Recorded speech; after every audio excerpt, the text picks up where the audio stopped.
पे आपको तकलीफ ना आ सकता हो मेरी।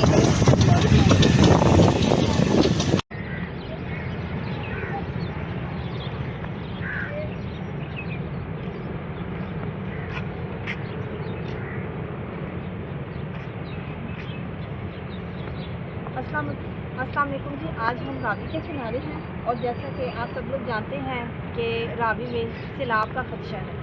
यहाँ से आप लोग देख सकते हैं कि रावी में पानी की सतह इस टाइम बुलंद हुई हुई है, लेकिन अभी भी रावी के किनारे जो कुछ आबादियाँ वगैरह हैं वो यहीं पे मौजूद हैं। अभी इस जगह को खाली नहीं करवाया गया। यहाँ पर हमें नज़र आ रहा है कि लोग अभी यहाँ पर मौजूद हैं।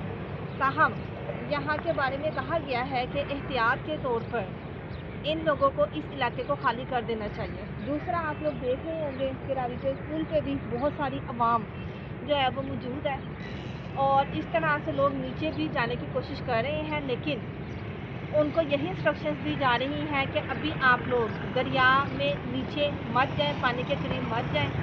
हम भी आप लोगों को यही कहना चाहेंगे कि आप लोग इस टाइम थोड़ी सी एहतियात का मुजाहरा करें, क्योंकि किसी भी वक्त अगर यहाँ पे सैलाब आ जाता है तो जो रेस्क्यू की टीमें हैं, यहाँ पर जो मुख्तलिफ इदारे मौजूद हैं, वो यहाँ पर उन लोगों को रेस्क्यू करने के लिए है जो यहाँ सैलाब की वजह से फंस जाएंगे। लेकिन अगर एक एक्स्ट्रा आवाम यहाँ पर जमा हो जाती है और उस वक्त कोई हादसा होता है तो फिर इतने लोगों को बचाना थोड़ा सा मुश्किल हो जाता है। तो काइंडली आप लोग एहतियात से काम